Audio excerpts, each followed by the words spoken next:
Biscuits.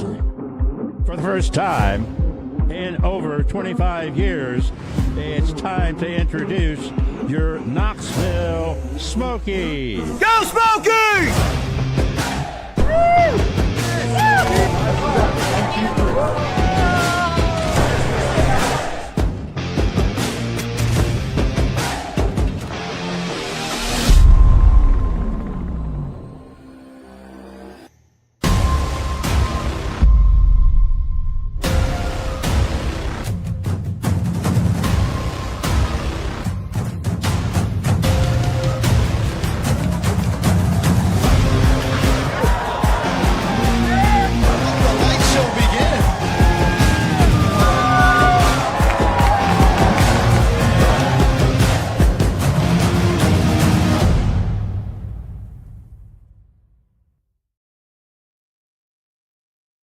All right, Smokies fans, welcome back to the live pilot pregame show. We're here at Boyd's Jig and Reel, just a few blocks away from the beautiful Covenant Health Park, and it's a little bit of a party going on right now. They're filling it out here on Saturday alongside the voice of Smokies baseball, Mick Gillespie, producer Jimbo, along for the ride with us, and my name is Connor Nelson. We're here. We love coming to the Boyd's Jig and Reel. Such a great atmosphere to host our live pregame shows, and hey, it's a big night coming up tonight. That's why we're all wearing these orange-colored shirts. Mick, are you excited about Tennessee night at CHP? Yeah, it's big time, right? I mean, University of Tennessee football kicks off next Saturday, a week from today, against Syracuse in Atlanta.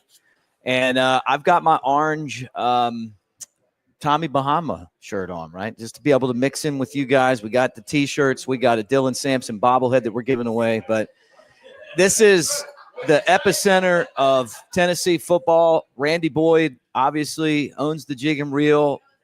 He and Jenny own the Smokies. He's also the president at the University of Tennessee. So we better be wearing orange and pulling for those Vols. And I see James Cole Schmelzer over there wearing his orange and giving me that look like, go Vols. Yeah, he's got that. He didn't need one of the – I'm wearing the giveaway shirt right now that you can get at the Smokies store. You'll see Smokies employees wearing it around the park. That's what Mick's holding up right there. And Jimbo, producer Jimbo, actually has his own gear because he goes to the school, so he's kind of showing out on us right now. But fans, can't forget to remind you that our pregame show is brought to you by Pilot. Pilot is committed to connecting people and places with comfort, care, and a smile at every stop. Pilot, see you out here. And then let's go ahead and get into the rest of our kind of UT promotions. We've got a really special video coming up right now from Chef Aaron. Our executive chef has prepared a bunch of cool food items tonight. So, Jimbo, let's go ahead and show the viewers what they can be looking forward to around the park tonight. Hey, what's going on, Smokies Nation? Chef Aaron here. I've got some of our UT specials for Saturday night. We've got our checkerboard chicken sandwich. We have our smoky dog here. We partnered with our friends at Elm Hill to get a cheddar and jalapeno style hot dog with some spicy brown mustard. Our Tennessee tailgate tacos with pulled pork and pickled onions. And then we've got our Rocky Top moonshine chicken wings down at Modelo Watering Hole. Obviously got to pair that with a beautiful Vol lager here, sponsored by our friends at Yeehaw. Guys, real happy to have you out here, and go Vols.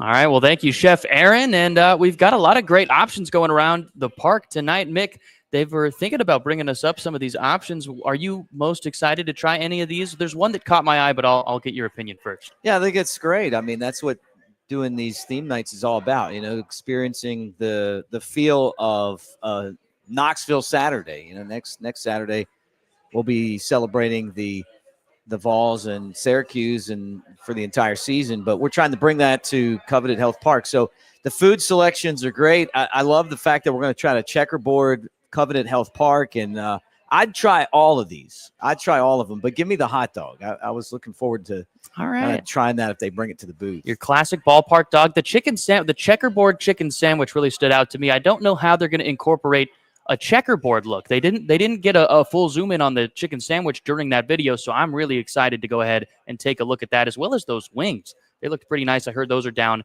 in the Modelo Watering Hole, so check those out for your UT night specials. And then that's not all we're going on for UT night. Of course, Mick, like you mentioned, checkerboarding the stadium. So, Jimbo, let's go ahead and pull up the picture right now. For anybody who doesn't know, who's watching on the Covenant Health Park scoreboard, this is the color that you were looking to be wearing as we're trying to checkerboard Covenant Health Park. such a great tradition that was supposedly started all the way back in 1964. So bringing it to Covenant Health Park here in 2025. And then, of course, we can't forget about our Dylan Sampson bobblehead. Let me get it over here on the screen, and Jimbo's got a great picture of it coming up. We've got a fresh one here in the box that's going to be given away today at the Jig and Reel.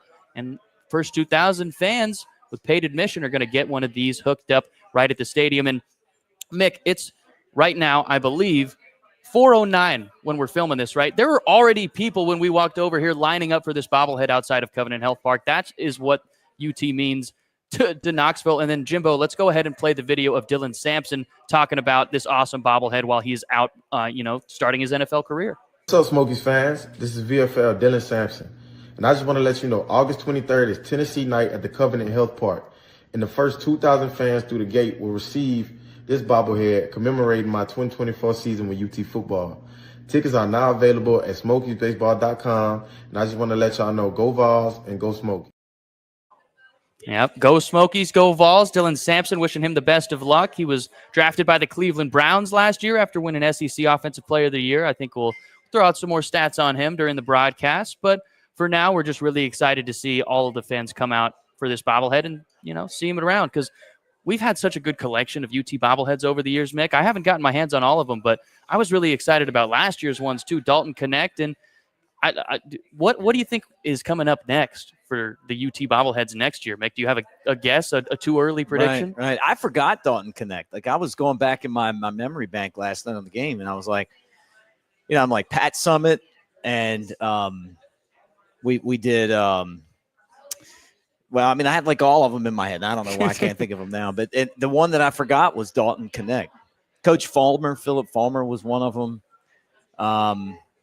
We did the two quarterbacks, Hendon Hooker, and was it Milton? Was the other one? Joe Yeah, Milton. Milton was the other one. Yeah, I don't know why I went blank there.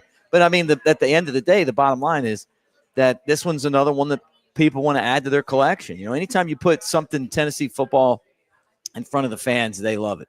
Yeah, and we're excited to see all the fans pop out for Tennessee night. So let's go ahead and get into the action. So for any fans who did not catch the first part of the series, first two games went in favor of the Biscuits. They had some great pitching and limited the Smokies offense, but they really blew up on game 3. That was just a couple of nights ago, where the Smokies came out with a 9-3 win. It was a good start from Tommy Romero, and Ethan Hearn powered the offense on the comeback. But then last night, it was another 6-2 loss. So right now, the Biscuits leading the series 3-1.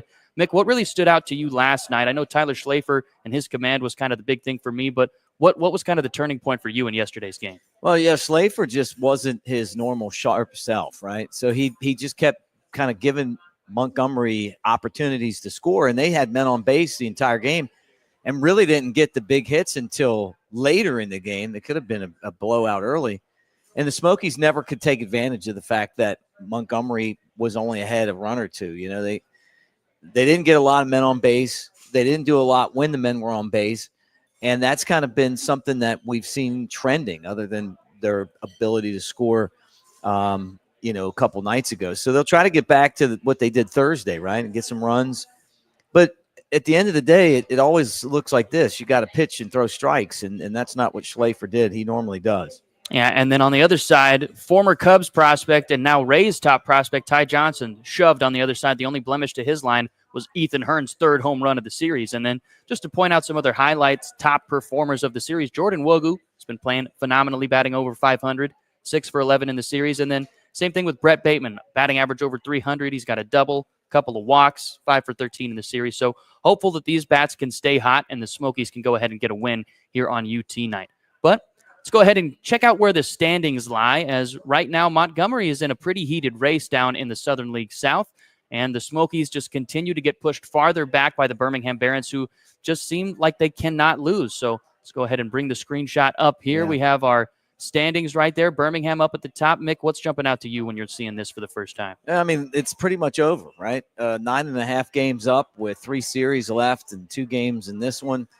Birmingham just played a tremendous second half. Smokies did the exact same thing last year. Birmingham's figured out a way to win, whether that's scoring runs or getting good pitching. They're going into the postseason with a ton of momentum. And Chattanooga's starting to pick up again. They won the first half. They lost some of their best players.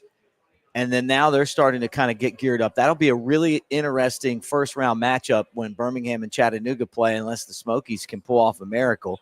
But even looking at this, Smokies are 500. If they're in the other division, they're right there in the mix, right? If they're in the other division, they're 2 games back.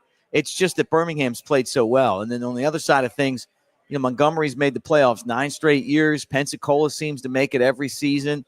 And so they're going to play Biloxi, and that's kind of interesting to see what happens there. Is Pensacola, are they going to trail off, or are the Biscuits going to be able to take them out? And they don't play each other anymore, so there's no more head-to-head matchups between those 2 teams. Yeah, the Smokies and the Biscuits will match up in Montgomery for the final series of the regular season, so who knows? The Smokies could be trying to play spoiler, while the Montgomery Biscuits will be trying to make that last-second playoff push, with Pensacola and Columbus still in the hunt.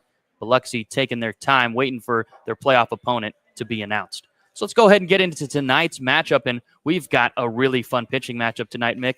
Kind of a return of a guy that we've been waiting to see now for a while in Jackson Wiggins, the number 4 overall prospect in the Chicago Cubs organization. All the trade rumors flying around during trade deadline season. He is still a Cub, and he is right now a Knoxville Smoky. And finally seeing him back on the mound now, for the first time since June 20th, he's only thrown 2 innings between June 20th and today. What are you most looking forward to with Wiggins' start tonight? Just to see him back out there again. He was dominant up until the point where the Cubs pulled the plug on him. And there's speculation whether maybe he was hurt or they were just resting him because he, being injured last year, only threw 59 innings. This year he's thrown over that, like 60-something, and maybe they just want to take care of him and not push him too hard, knowing that he wasn't going to be in the big leagues this year.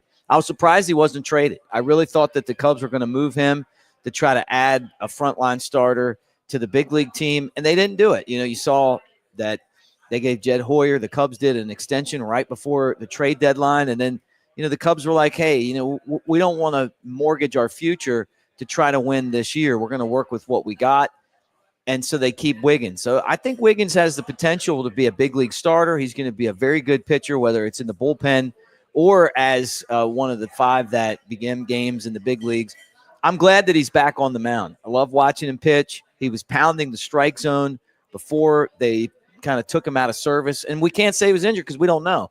But they took him out of service. Now he's coming back in, so I hope he finishes the season strong. He's a really exciting player, and he's maybe one of the fastest risers that we've seen in the organization in a long time, from a guy that was maybe a fringe prospect to squarely one of the Cubs' best prospects and the number 1 pitcher they have in the minor league organization. And trying to match him tonight will be the right-handed pitcher on the mound for the Biscuits named Owen Wild, currently on the season 5-7 with a 4.91 ERA. He is the only Biscuit in this starting rotation that is not one of the Rays' top 30 prospects, but has still had a very impressive season. Thrown a lot. Yeah, and I look at guys like Wild, and I wonder, do you have to be designated a prospect to get to the big leagues, right? Do you have to have that distinction? And the answer to that is no. I mean, the Rays have a very good minor league system, right? And they don't make a whole lot of trades to get rid of young players. Normally what they do is make trades to get them, and they keep that pipeline going. I don't know. I haven't seen Wild, so I don't know what he brings to the table or he doesn't bring to the table. But so many times I've seen these guys come through that aren't necessarily listed as prospects, but you see 4 other guys in the rotation that are in that top 30, and then you see this guy, and you're like, well, maybe his velo isn't as good as some of the other pitchers there. Maybe that's why they're getting a little bit more notoriety. But when you watch him, you're like, man, this guy's really good. So it wouldn't surprise me if he doesn't come out and really impress in this start. That's exactly what he did in his one prior start against Knoxville. It was 6 innings. He allowed 5 hits and 2 runs while striking out 6. Didn't allow a free pass. And we've kind of seen the free passes come up and bite him so far throughout this season. And right now in August, he has not been playing his best. He's 0-1 in 3 starts in the month of August with an ERA very close to 7. So hopefully the Smokies can take advantage of Wild being on a little bit of a skid right now in the month of August. So let's go ahead and talk about the lineup that's going to be going at Owen Wild tonight. Let's talk about our featured batters. Lance Reimel, the manager for the club, going ahead and putting together the 1 through 9 every single night. And starting it up at the top, as always, our Mint Gaming Hall leadoff batter of the game. And tonight, it's a familiar face up there in the leadoff spot in Brett Bateman. So I don't know. Should we go same question again, Mick? Which part of Bateman's game are you expecting to make an impact here tonight? Well, his defense is always great. I said that yesterday, and I think that it's such a drop-off when he's not playing center field for the Smokies. But if the Smokies are going to win, they're going to need his bat. The problem that they've had here lately is that when they don't hit, they don't score, and they don't really generate a whole lot of pressure on the pitchers by a lot of 1, 2, 3 innings. When they're playing their best baseball, they're getting on base. They're not afraid to steal, trying to run and put a lot of pressure on the other team. And so if Bateman can get on base and just cause some disruptions, it's going to help everybody else, have easier at bats. Yeah, that was my part of his game that I wanted to point out too, is the speed. I want to see the Smokies get active on the base pass tonight. Yesterday we saw the Biscuits take 9 bags on the Smokies, so hopefully they can repay the favor here tonight and get the running game going early with Brett Bateman up in the leadoff spot. And then if we move it down a little bit further, we've also got a guy in the exterior home solutions spot who also could be swiping a bag. We're talking about Corey Joyce. Just 1 homer on the season for him, but he has been one of the best on this team all season long at getting on base. And Mick, we've seen Corey Joyce just be a really good gap-to-gap hitter all season long, and when he's on, it seems like the base hits come in bunches. So what are you looking forward to for Corey Joyce out of the 4 spot? Yeah, when the Smokies are at their best, Joyce is in the lineup. He just stretches the lineup out. This has been a team that when some of the lineups you get out there, the bottom of the lineup's not going to be real productive, right? They're good at other things, but the bats haven't come along yet. Joyce kind of stretches that out, and when the teams played their best baseball, he's kind of been in the middle of the lineup driving the ball, scoring runs. Just had a birthday the other day. We see a little highlight of him swiping a bag there. I believe he's only been thrown out 1 time all season, so who knows? If the Smokies are getting active on the base pass, could also see Joyce moving around a little bit himself.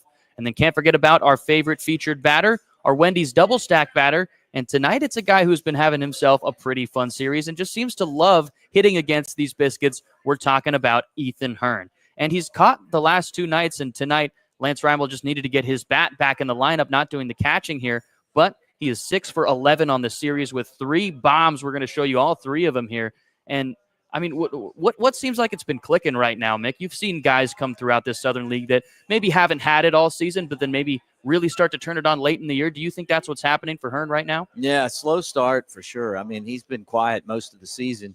And then all of a sudden we're starting to see the best of Ethan Hearn. And what I hope is that it just continues. If I was him, I'd find a place to go play winter ball, keep that back going, and then come next year with the mentality of being one of the star players at the plate on the team.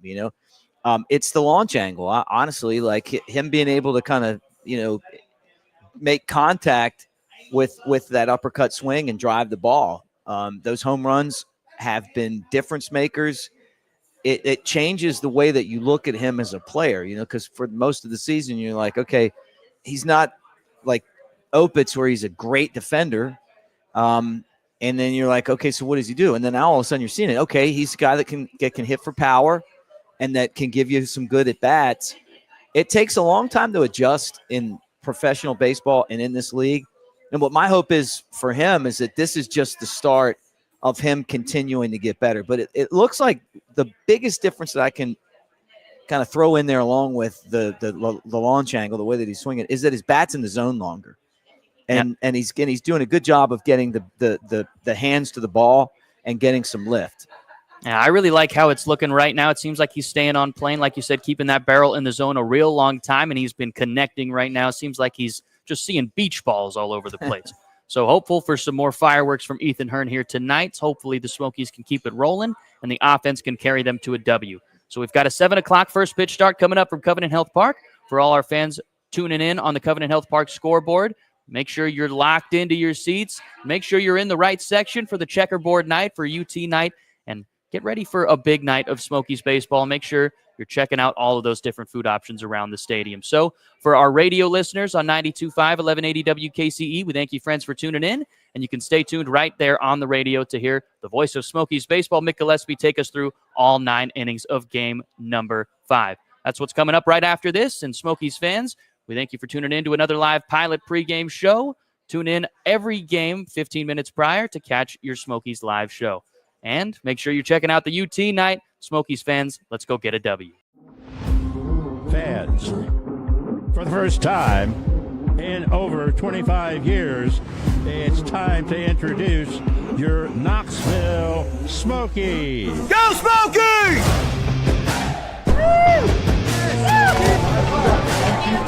Woo!